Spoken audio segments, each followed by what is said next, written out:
자, 265페이지에 제2절 전산퇴직소득 자료 입력과 관련되는 부분입니다. 자, 우리 퇴직소득 관리 쪽에서 퇴직금 계산과 관련되는 부분인데요. 자, 일단 먼저 퇴직금을 계산하기 위해서는 직원이 퇴사를 해야 되겠죠. 그래서 우리 사원 등록에서 직원 퇴사 일자를 먼저 등록을 하도록 하겠습니다. 자, 송창식 직원 같은 경우에 퇴사를 하게 되는데 이 퇴사 일자가 정산 일자가 있고 퇴직 일자가 있습니다. 정산이라고 하는 부분은 중간 정산이 되겠습니다. 예를 들어서 2018년도 4월 10날에 중간 정산을 한번 받았다라고 하면 이번 중간 정산에서 정산 일자가 2013년 5월 10일부터 2018년 4월 10일까지 그리고 지급은 2018년 04월 10일까지 지급이 된 걸로. 그 다음에 퇴직과 관련해서는 퇴직은 1번 퇴직을 선택하는 것이 아니라 퇴사 연월일을 입력을 하면 됩니다. 2018년 5월 25일 날 퇴직을 했다라고 하면 퇴직 여부를 퇴사 연월일을 입력을 하면 하단 부분에 1번 퇴직 중간 정산 다음 날부터 정산 종료일까지 정산일 종료일자가 자동으로 나옵니다. 그리고 퇴직 소득에 대한 급여가 5월 25일 날 만약에 지급된 걸로 제가 이렇게 등록을 하도록 하겠습니다. 일단 퇴직금을 계산하기 위해서는 우리 사원 등록에서 퇴사 연월일을 먼저 정리를 해야 됩니다. 자, 이렇게 등록이 된 상태에서 우리 교재 266페이지에 퇴직금 계산으로 갑니다. 자, 퇴직소득 관리에서 퇴직금 계산입니다. 자, 퇴직금 계산에서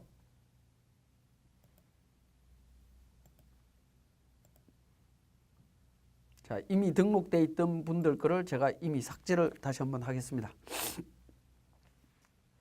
자, 퇴직금 계산에서 퇴직금을 계산을 하는데 F2번, 4번은 F2번을 통해서 퇴사한 직원을 불러옵니다. 사원 코드를 조회를 하면 동일인이지만 퇴직 소득과 정상적인 퇴직과 중간 정산을 구분해서 보여주고 있습니다. 우린 퇴직금을 계산을 해야 된다라고 하면 1003번 두 번째에 있는 그 구분이 퇴직을 선택하도록 하겠습니다. 퇴직을 선택을 하고 퇴직금을 계산을 합니다. 퇴직금 계산 부분에 있어서 입사일, 정산 시작일과 퇴사일, 정산 종료일 관련되는 정보들이 같이 나와 있고요. 자, 퇴직금 계산 방법이 보면 연할, 월할, 일할, 기간, 노동부가 있습니다. 일반적으로는 노동부 기준으로 퇴직금을 계산하는 게 대부분 일반적이다라고 보시면 될 것 같습니다. 그렇게 정리를 해주시면 되겠고요. 자, 그렇게 계산하면 퇴직금 계산이 이루어지고 여기에는 예상퇴직금이 49만 원밖에 안 나옵니다. 왜냐하면 4월 11일 이후부터 약 한 달 정도밖에 안 되다 보니까 금액이 작게 나옵니다. 그죠? 중간정산 이후 퇴직금만 계산을 했기 때문에. 자, 중간에 있는 두 번째 탭으로 가면 소득세 계산입니다. 퇴직소득세에 대한 세액까지 자동으로 계산할 수 있고요. 중간정산 내역도 볼 수 있습니다. 자, 그러면 송창식 직원의 중간정산을 한번 해보도록 하겠습니다. 자, 코드 도움을 통해서 퇴직 사유의 구분이 정산이라고 되어 있는 부분이 있습니다. 이걸 선택해서 확인을 누릅니다. 자, 확인을 누르고 퇴직금 계산으로 들어갑니다. 마찬가지로 노동부 쪽으로 계산을 합니다. 그러면 2,335만 5,288원이 급여 기준으로 계산해서 퇴직금 상당액이 계산이 되고 있습니다. 자, 그 부분 두 번째 탭으로 소득세 계산 쪽으로 들어가면 퇴직 소득세 계산된 걸 확인하실 수 있고 중간정산 내용에 반영이 된 것을 확인하실 수가 있습니다. 자, 그러면 우리 교재에 나와 있는 것처럼 267페이지에 퇴직금 기본 계산 방식에서 연할, 월할, 일할, 기간, 노동부 나와 있는데요. 자, 이 부분은 그냥 참고 자료로 보시면 되겠고 어떤 쪽을 적용할 건지 기본적으로 회사에서 확인하시면 되겠고, 자, 요거는 참고 자료입니다. 퇴직금 계산 자체는 실질적으로 회사에서 우리 근로자 퇴직급여 보장법에서 정해져 있는 퇴직금보다 더 많이 지급하는 것에 대해서는 문제를 삼지 않는다라는 겁니다. 기본적으로 퇴직금을 계산을 이렇게 할 수 있습니다. 자, 그 다음에 268페이지에 퇴직소득 자료 입력으로 들어갑니다. 퇴직금을 일단 계산을 한 이후에 우리 프로그램에서 계산된 퇴직금을 그대로 인정을 한다라고 하면 퇴직소득 자료 입력 메뉴로 갑니다. 자, 퇴직소득 자료 입력 메뉴로 가서 자, 퇴직소득 자료 입력에서 지금 연월이 우리 송창식 직원 같은 경우에 4월 달이 있었습니다. 자, 4월 달 중간정산한 부분이 있는데 4번 코드 도움을 통해서 찾으시면 됩니다. 코드 도움을 통해서 찾으면 정산이라고 하는 부분이 나오죠. 그래서 정산 부분을 선택해서 정산 부분을 선택하게 되면 퇴직금 계산 코드 도움이라고 해서 나옵니다. 마찬가지로 정산을 찾아야 되겠죠. 정산을 선택해서 정리를 합니다. 그러면 우리 퇴직금 계산 산식에서 계산해서 퇴직금 계산에서 계산된 금액이 자동으로 반영된 것을 확인하실 수 있습니다. 확인하실 수가 있고요. 자, 이 경우에 퇴직금을 현금으로 지급했을 때는 퇴직소득세를 납부를 해야 되지만 이 부분을 그러니까 퇴직연금에다가 납입을 하게 되면 과세 이연이 가능합니다. 그래서 과세 이연이 되는 경우에는 연금계좌 취급자하고 사업자 등록번호, 계좌번호, 입금일자를 입력하게 되면 퇴직소득세에 대한 이연 내용을 확인하실 수가 있습니다.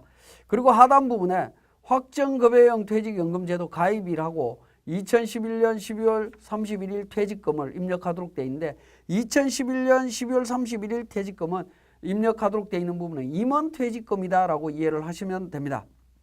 임원퇴직금에 대해서 입력하도록 되어 있습니다.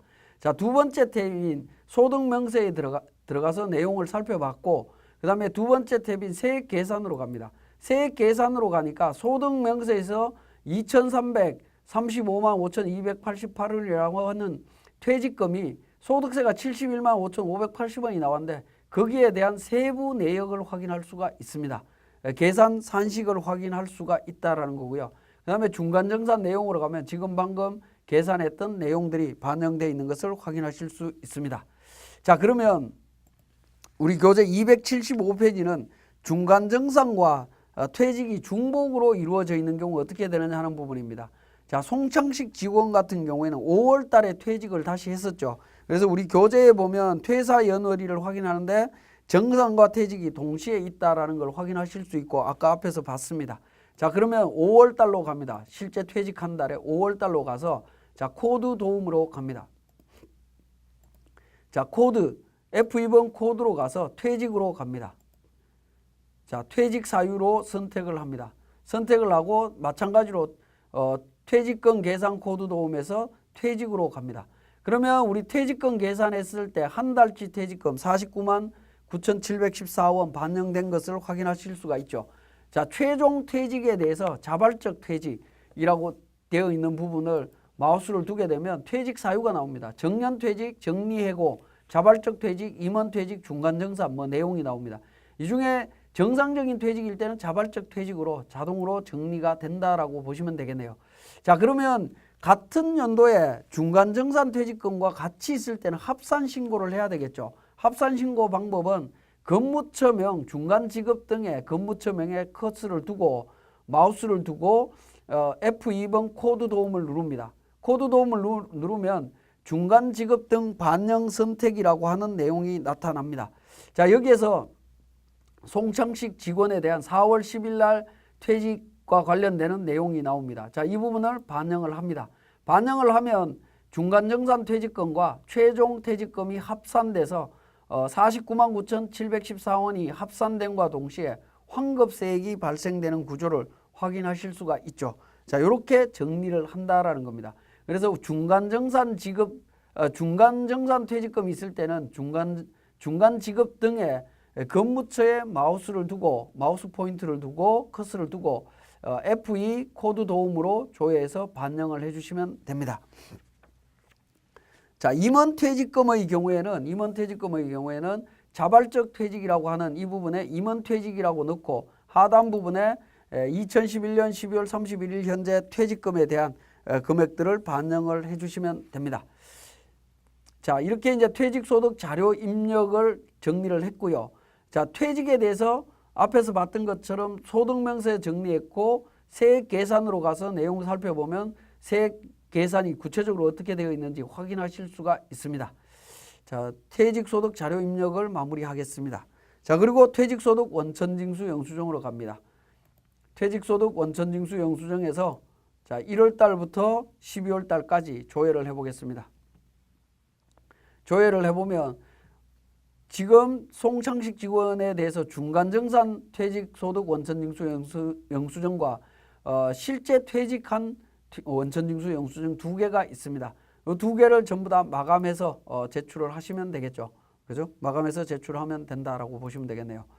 자, 그렇게 이해를 하시면 되겠고, 자, 그 다음에 이 내용을 우리 원천징수 이행상황신고서에는 어떻게 반영되는지 한번 보도록 하겠습니다. 자, 원천징수 이행상황신고서 4월 달과 5월 달을 보도록 하겠습니다. 자, 4월 달입니다. 4월 달에 직원 퇴사를 했죠. 자, 퇴직금 2,300만 원 기준으로 해서 71만 5,580원 퇴직금이 원천징수 이행상황신고서에 반영된 것을 확인하실 수가 있고요. 자, 그 다음에 5월 달로 갑니다. 자, 5월 달 실제 퇴직한 달에 대한 부분입니다. 실제 퇴직한 달에 대한 부분 2,385만 5,002원인데 환급 금액이 발생된 걸 확인하실 수 있습니다. 이 환급 금액은 근로소득 납부세액과 충당해서 차액 부분을 납부할 수 있는 구조로 되어 있습니다. 자, 그렇게 정리를 할 수가 있고요.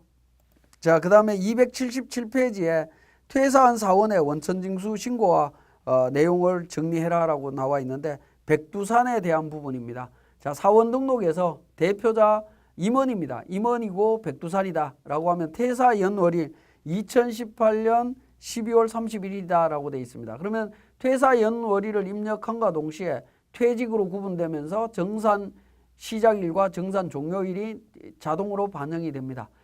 사원 등록에서 퇴사 연월일을 입력한 이후에 퇴직금 계산으로 갑니다. 자, 퇴직금 계산으로 가서 다시 F2번 코드 도움을 통해서 사원 코드 도움을 통해서 백두산 퇴직과 관련되는 부분을 선택을 합니다.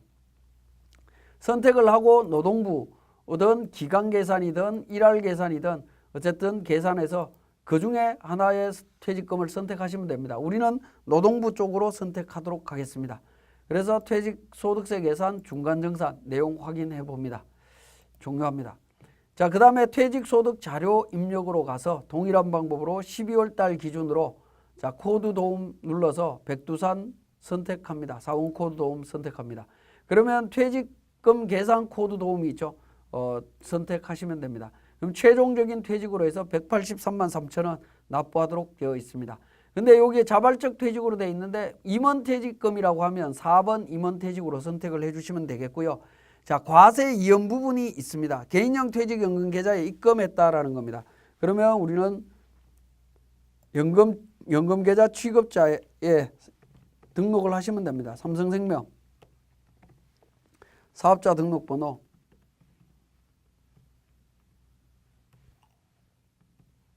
그 다음에 계좌번호 자, 그 다음에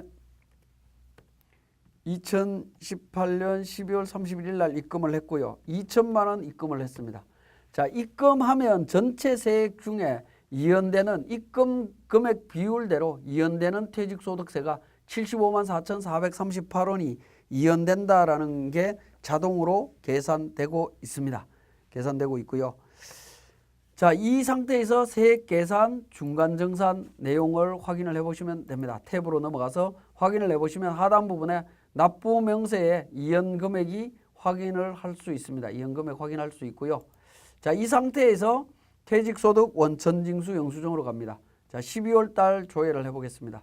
12월 달 조회하면 마찬가지로 내용이 나오고 있습니다. 동일한 내용 확인하실 수 있고 오른쪽에 보시면 이게 잘 확인은 안 되는데 제가 마우스를 옮기면 활성화되는 부분이 하나가 있죠. 상세 내역이라고 하는 부분이 있습니다. 이연퇴직소득세 상세 내역 클릭을 해보면 삼성생명에 이렇게 2천만 원 납부해서 내용이 있다라는 걸 확인하실 수 있습니다. 자, 이 부분 마감해서 제출을 하시면 됩니다. 자, 12월 달 원천징수 이행상황신고서 검토를 한번 해보겠습니다.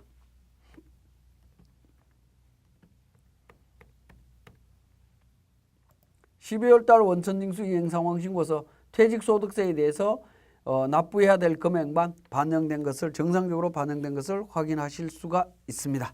자, 여기까지 퇴직소득 원천징수 실무였습니다.